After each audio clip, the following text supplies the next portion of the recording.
Hello friends, मैं Ranjit GS आज तक में आपका स्वागत करता हूं। दोस्तों, अगर आप बीपीएससी, पीसीएससी या फिर यूपीएससी की तैयारी कर रहे हैं तो डेफिनेट रूप से आपको एक टॉपर्स जो हैं जिनके मैं आज स्ट्रेटजी को शेयर करने जा रहा हूं, इन्होंने बताया है कि 10 सूत्री प्रोग्राम अगर आपके पास है, ये अगर 10 सूत्र को 10 फार्मूलाज को फॉलो करते हैं तो डेफिनेट रूप से आपकी सफलता सुनिश्चित हो जाएगी।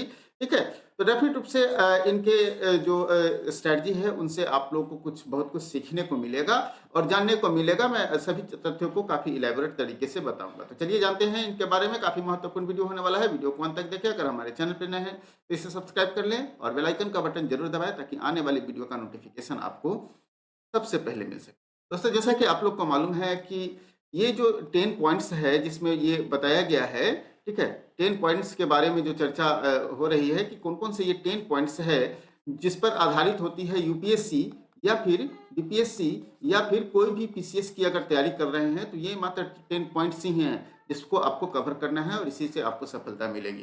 तो ये जो आप देख रहे हैं स्ट्रैटेजी जो है, ठीक है, स्ट्रैटेजी जो है ये बताया गया है कुमार, याद रखेंगे, कुमार सुशांत, ठीक है, कुमार सुशांत के द्वारा बताया गया है, जिन्होंने यूपीएससी में, ठीक है, यूपीएससी का जो 2022 का एग्जाम हुआ था उसमें इनको 122वीं रैंक आई थी। ठीक है, 122वीं रैंक आई थी, उन्हीं के द्वारा ये सफल प्रोग्राम बताया गया है कि कौन कौन से 10 पॉइंट्स से है। तो सबसे पहला देखिएगा, तो पहला पॉइंट्स जो मैं आपको डिस्कस करने वाला हूं कि प्रिपरेशन स्ट्रेटजी बहुत सिंप्लीफाइड होनी चाहिए। सिंप्लीफाइड कहने का मतलब है कि आप जो स्ट्रेटजी तैयार कर रहे हैं वो आपके अनुसार होना चाहिए। अगर सपोज कीजिए कि राम का तैयारी करने का स्ट्रेटजी अलग होगा, क्योंकि राम के पास टाइम मैनेजमेंट का प्रक्रियाएं अलग होगी, उनके पास अलग समस्याएं होंगी। अगर आपके पास कुछ अलग समस्याएं होंगी तो आप अपने समस्या के अनुसार अपना जो स्ट्रेटजी है वो सिंप्लीफाइड करके बनाइए, तभी जाके आप सफल हो पाएंगे। हो सकता है कि आपने पहला स्ट्रेटजी बनाया और उसको फॉलो नहीं कर पाया, हो सकता है कि उसमें कमियां रही होगी, तो बार बार स्ट्रेटजी को आप बदलने की जरूरत नहीं है। उस जो स्ट्रेटजी आपने बनाया है उसमें कमियां जो मिल रही है उसको दूर कीजिए और उसी स्ट्रेटजी को एकदम सिंप्लीफाइड कर दीजिए, एकदम आसान बना दीजिए, ताकि आपकी तैयार करने की जो रणनीति है वो बरकरार रहे और एकदम आपका सिंप्लीफाइड स्ट्रेटजी होगा। तो डेफिनेट रूप से आप अच्छे से उसको सिंप्लीफाई करके अपने अनुसार उसको तोड़ पाएंगे। टॉपर को बनाएं इंपॉर्टेंट सोर्स। अगर कोई भी टॉपर स्टॉक को देखते हैं आप, तो उसके इंपॉर्टेंट सोर्स बनाइए। ठीक है, इंपॉर्टेंट सोर्स आप एकदम जो टॉपर कहते हैं, ये जरूरी नहीं है कि वो हूबहू आप पर भी काम करे, ठीक है, लेकिन उससे आप कुछ चीजें एडॉप्ट कर सकते हैं जो आपके लिए लाभदायक होगा। ठीक है, तो टॉपर्स के द्वारा जो बताए गए तरीके हैं, जो बताए गए बुक्स हैं, वो आप डेफिनेट रूप से उसको इंपॉर्टेंट सोर्स के रूप में यूज कीजिए। ठीक है, तीसरा जो उन्होंने पॉइंट बताया था वो है कंसिस्टेंट रहना बहुत जरूरी है। तीसरा जो है वो कंसिस्टेंस रहना बहुत जरूरी है। मतलब अगर आप तैयारी कर रहे हैं पीसीएस की या बीपीएससी की या फिर यूपीएससी की, ठीक है, तो आपको कंसिस्टेंस मतलब लगातार पढ़ना है, लगातार। ठीक है, लगातार। ये जरूरी नहीं है कि चलो भाई अभी एग्जाम नहीं है तो छोड़ो, नहीं पढ़ते। ठीक है, जब एग्जाम नजदीक आ जाएगा तब इसको हम लोग पढ़ेंगे। बहुत लोग ऐसा करते हैं कि चलो अभी पीटी का नोटिफिकेशन आ गया है, चलो पीटी पढ़ लेते हैं, फिर मेंस का निकलेगा, पीटी अगर ऐसा होगा कि आ रहा है तब हम लोग मेंस की तैयारी करेंगे, ऐसा लोग करते हैं। ठीक है, तो ऐसा अगर आप भी करते हैं तो डेफिनेट रूप से आपके लिए ये स्ट्रेटजी जो है वो बिल्कुल गलत स्ट्रेटजी है। आप ऐसा करके नहीं निकाल पाइएगा। हाँ, कुछ लोग ऐसे हैं जो ऐसा करके निकाल लिए हैं, लेकिन कोई जरूरी नहीं है कि जो वो लोग की परिस्थितियां थी वो परिस्थितियां आपके साथ भी है। ठीक है, तो डेफिनेट रूप से आपको लगातार कंसिस्टेंस रहिएगा, तभी आप किसी भी तथ्यों को समझ पाइएगा, जान पाइएगा और लगातार उसको अपडेट्स करते रहना है। ठीक है, बोरिंग चीजें बार बार करना सक्सेस का फॉर्मूला। जैसे देखिए, होता क्या है कि आपके कुछ ऐसे सब्जेक्ट्स हैं जो आपको बोरिंग लगते हैं। ठीक है, बोरिंग लगते हैं कि यार सर ये हमको पढ़ने में मन नहीं लगता है। जैसे जनरली जो साइंस के स्टूडेंट्स नहीं होते हैं उनको साइंस बोरिंग लगता होगा। ठीक है, और कुछ लोगों को इकोनॉमिक्स समझ में नहीं आता है, इकोनॉमिक्स के जो कैंडिडेट्स नहीं है उनको इकोनॉमिक्स समझ में नहीं आता है, तो उनके लिए इकोनॉमिक्स बोरिंग लगता होगा।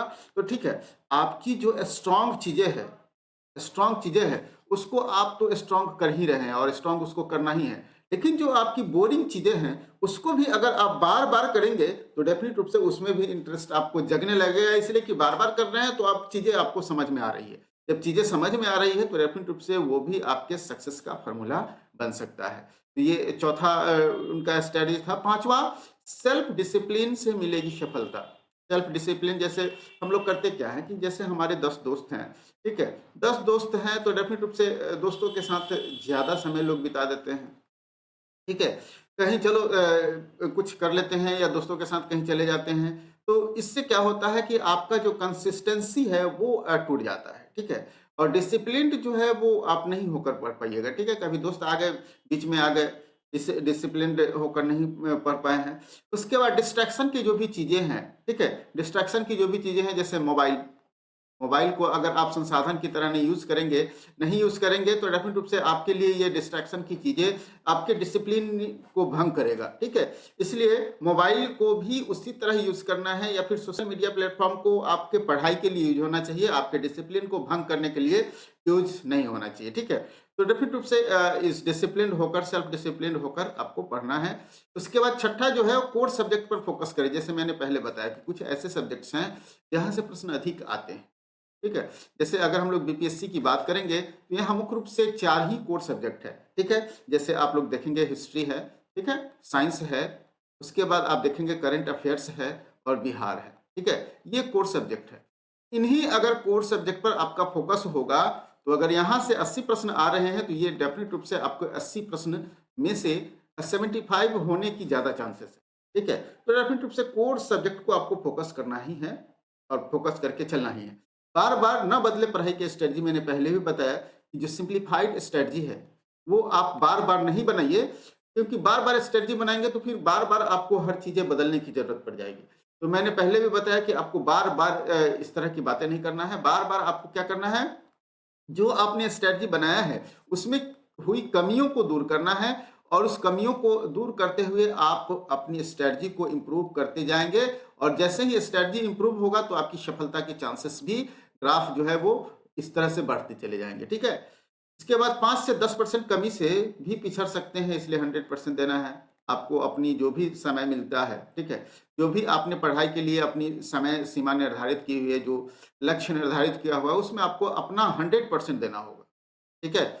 ऐसा नहीं है कि चलो भाई 100% कहने का मतलब ये हो गया कि कुछ भी कमियाँ अगर रहती है तो फिर आपको असफलता ही हाथ लगेगा। अगर आपको सफलता चाहिए, अगर चाहते हैं, क्योंकि देखिए अगर आप सो रहे हैं, ठीक है? सो रहे हैं और कोई जग रहा है और कोई पढ़ रहा है, याद रखिए। तो डेफ़िनिट रूप से अगर आप सो रहे हैं तो वो समय आपका आप जो जग रहा है, जो पढ़ रहा है जग कर, उससे तो आप पीछे होते जा रहे हैं। इसलिए आप अपना 100% देने का प्रयास कीजिए। टाइम टाइम खुद को एनालाइज़ कीजिए। अब देखिए खुद को एनालाइज़ करने का सबसे बढ़िया तरीका है, तो बढ़िया तरीका है आपको टेस्ट, ठीक है? टेस्ट आप दीजिए, ऑनलाइन टेस्ट दे सकते हैं, ऑफलाइन टेस्ट दे सकते हैं या फिर खुद का प्रैक्टिस सेट बना सकते हैं। तो ये टाइम टू टाइम आप एनालाइज़ कर पाएँगे कि हमारी प्रिपरेशन किस दिशा में जा रही है, ठीक है?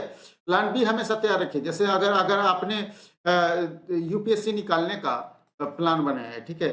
लेकिन अगर यूपीएससी किसी कारणवश नहीं होगा, तो डेफिनिट रूप से आप डिप्रेशन में चले जाएँगे, ठीक है?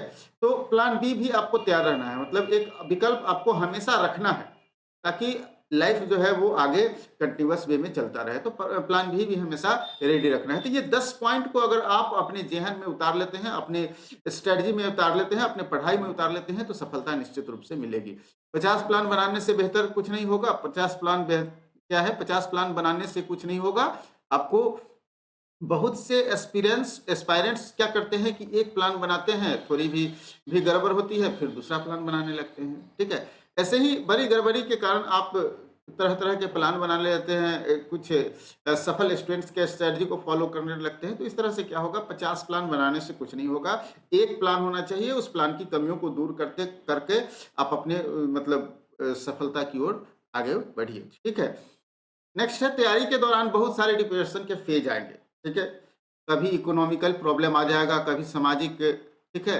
कभी पारिवारिक, ये सभी प्रॉब्लम्स आते रहेंगे। अब ये इस डिप्रेशन को फेज को आप किस तरह से लेते हैं, ठीक है? किस तरह से लेते हैं ये आप पर निर्भर करता है। अगर डिप्रेशन के फेज को अगर सकारात्मक तरीके से लेंगे आप, तो डेफिनिट रूप से आप सफलता की सीढ़ी को पार करते जाएँगे, ठीक है?